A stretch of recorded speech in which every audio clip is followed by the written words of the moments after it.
Hello बच्चों, आज हम अध्याय 10 ध्वनि उसके जो अभ्यास के प्रश्न हैं उन्हें हम करेंगे। इस अध्याय पर मैंने एक वीडियो बनाया था और उसमें मैंने आपको ध्वनि के बारे में थोड़ी जानकारी दी थी और फिर हमने जो अभ्यास के प्रश्न नंबर 1 से लेके प्रश्न नंबर 4 तक उन्हें समझा था और उनके उत्तर जाने थे। तो आज हम क्या करेंगे, जो इसके बाकी क्वेश्चंस हैं 5 से लेकर 13 तक उन्हें हम समझेंगे। अगर ज़्यादा लंबा वीडियो हो जाएगा तो इनको भी हम 2 पार्ट में करेंगे, बाकी क्वेश्चंस को भी हम 2 पार्ट में करेंगे। तो आप ऐसा कीजिए, अपनी बुक निकाल लीजिए और वहाँ से पेज नंबर 135 पर जो क्वेश्चंस को पढ़िए। पहला आएगा क्वेश्चन नंबर 5, जिसको आज हमने हल करना है। ठीक है, तो क्वेश्चन नंबर 5 में क्या क्वेश्चन है, बुक से पढ़िए। एक दोलक 4 सेकंड में 40 बार दोलन करता है, इसका आवर्त काल और आवृत्ति ज्ञात कीजिए। तो मैंने आपसे बताया था ना, जैसे पेंडुलम का एग्जांपल लेते हैं, जो घड़ी का पेंडुलम होता है, अगर इसको हम यहाँ तक खींच के ले जाएं और यहाँ छोड़ें तो ये ऐसे घूम के वापस आएगा। तो एक इसकी जो है साइकिल कंप्लीट हुआ, एक दोलन इसका पूरा हुआ। ठीक है, तो इसी से हमें पता लगता है कि इसका आवर्त काल क्या होगा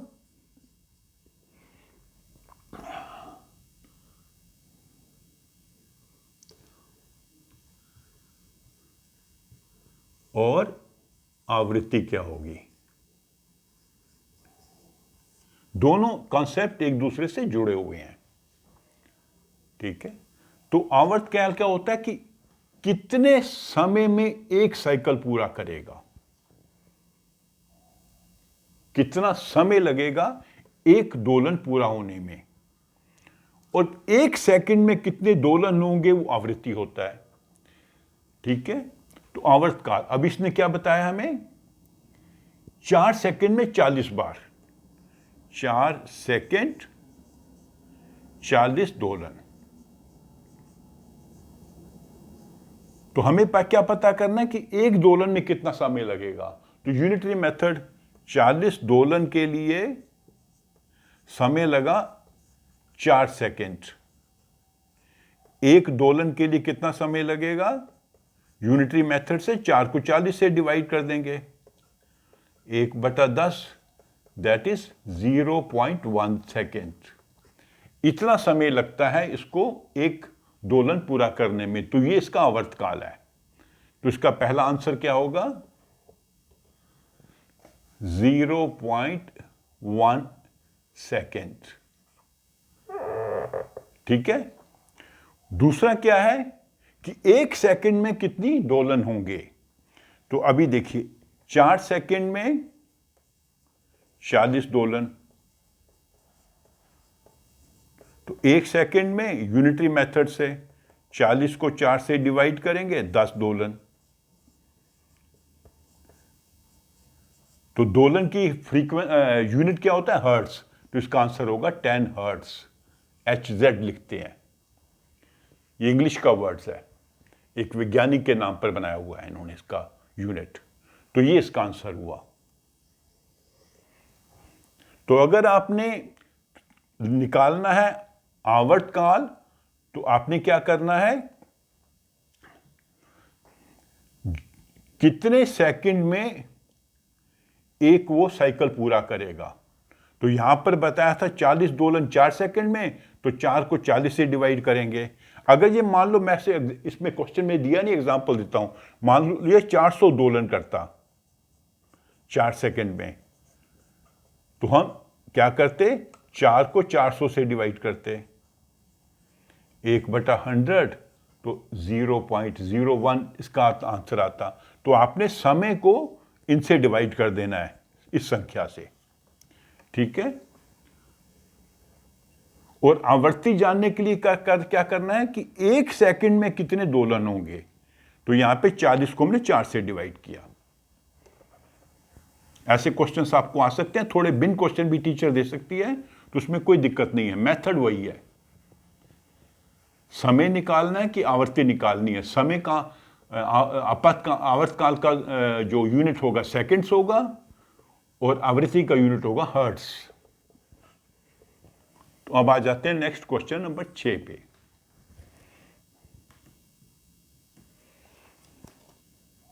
एक मच्छर अपने पंखों को 500 बार कंपन प्रति सेकंड की औसत दर से कंपित करके ध्वनि उत्पन्न करता है। कंपन का आवर्तकाल जो पहले हमने किया था वही कितना है, ठीक है।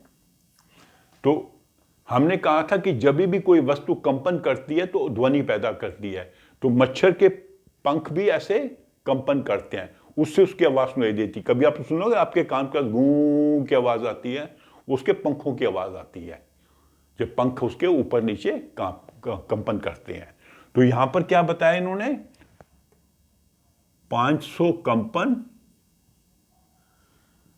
500 एक्चुअली लिखेंगे हम, कंपन लिखे हैं, दोलन भी लिखेंगे, दोनों लिख सकते हैं, कंपन भी लिख सकते हैं, दोलन भी लिख सकते हैं, ठीक है।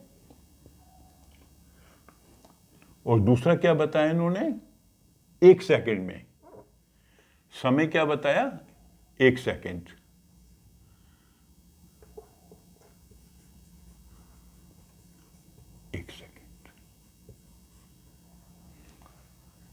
तो हमने क्या देखा ना कि एक कंपन में कितना समय है, तो 500 कंपन समय है 1 सेकंड। तो एक कंपन के लिए यूनिटरी मेथड से क्या निकालेंगे, 1 को 500 से डिवाइड कर देंगे, दैट इज 1। तो इसको अब जब डिवाइड करोगे डेसिमल सिस्टम में तो ये आंसर आएगा 0.002 सेकेंड। तो ये इसका क्या है, आवर्तकाल, इसका टाइम पीरियड, ये इसका आवर्तकाल है, 0.002 सेकेंड। कैसे किया, 1 को हमने 500 से डिवाइड किया। 1 को क्यों किया कि 1 सेकंड में 500 कंपन है, तो एक कंपन के लिए कितना समय चाहिए, 1/500। 1/500 को जब आप करते हो, मैं आपको सिंपल तरीका बता देता हूं आपको, 1/500 को क्या करेंगे हम, 2 से मल्टीप्लाई कर देंगे, ये हो जाएगा 2/1000। तो 3 जीरो है, 1 2 3, तो डेसिमल कहाँ लगेगा, 200 डेसिमल, 3 जीरो है तो 3 डेसिमल के बाद 3 डिजिट होने चाहिए। ये मैथ में आप लोगों को मैंने समझा रखा है। तो ये हो गया क्वेश्चन नंबर 6।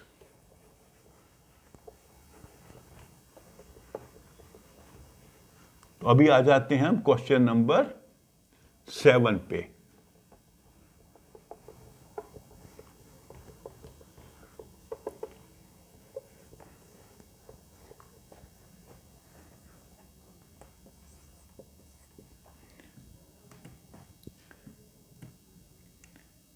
निम्न वाद्य यंत्रों में उस भाग को पहचाने जो ध्वनि उत्पन्न करता है।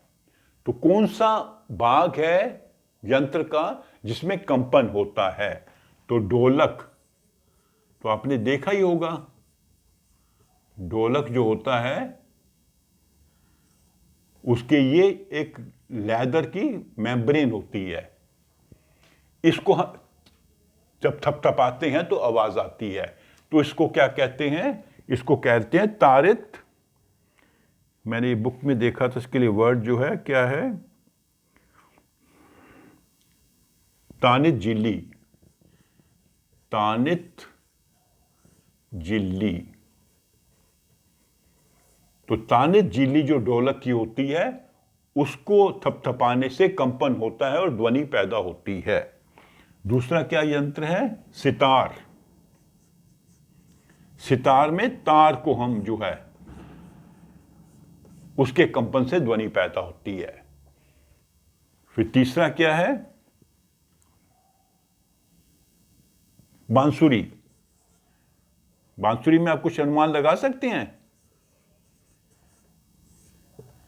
बांसुरी में हम फूंक मारते हैं और उंगलियों से उसके जो सुराख होते हैं उनको हम बंद करते रहते हैं, खोलते रहते हैं। तो क्या चीज है जो कंपन, जिसमें कंपन होता होगा, कुछ अनुमान लगा सकते हैं आप। हवा में, उसके अंदर जो हवा है, हवा में कंपन होने से ध्वनि पैदा होती है।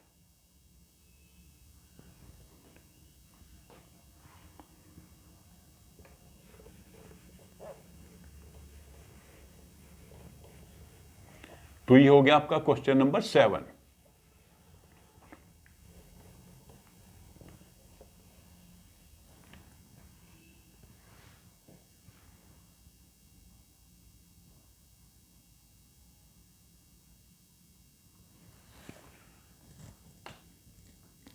अभी आ गया क्वेश्चन नंबर 8।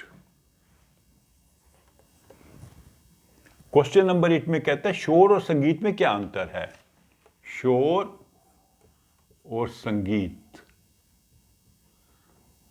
सबसे पहली चीज तो ये अप्रिय होता है, आपको सुनने में अच्छा नहीं लगता, ये प्रिय होता है। इसमें ध्वनि जनरली बहुत प्रबल होगी, बहुत ऊंची आवाज होगी, तभी आपको कानों में ये बुरा लगता है। इसकी प्रबल नहीं होती, ध्वनि प्रबल नहीं होती, इसकी ध्वनि प्रबल होती है। ये पहला था। दूसरा, थर्ड में क्या होगा, इसकी जो आवृत्तियां होती हैं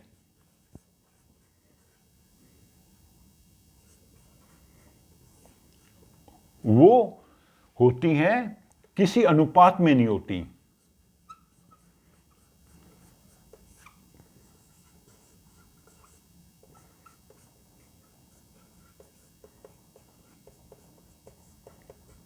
इसकी अनुपात में होती हैं।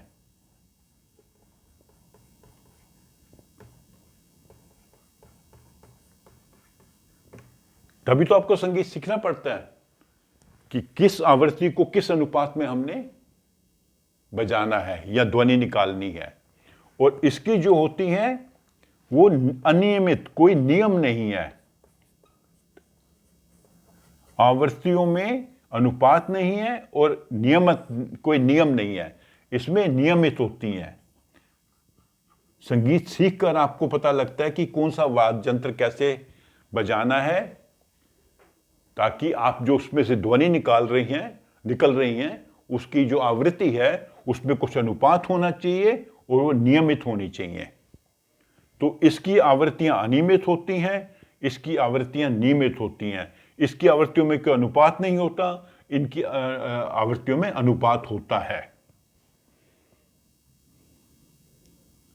ठीक है, तो ये 4 अलग अलग भेद हैं शोर और संगीत में।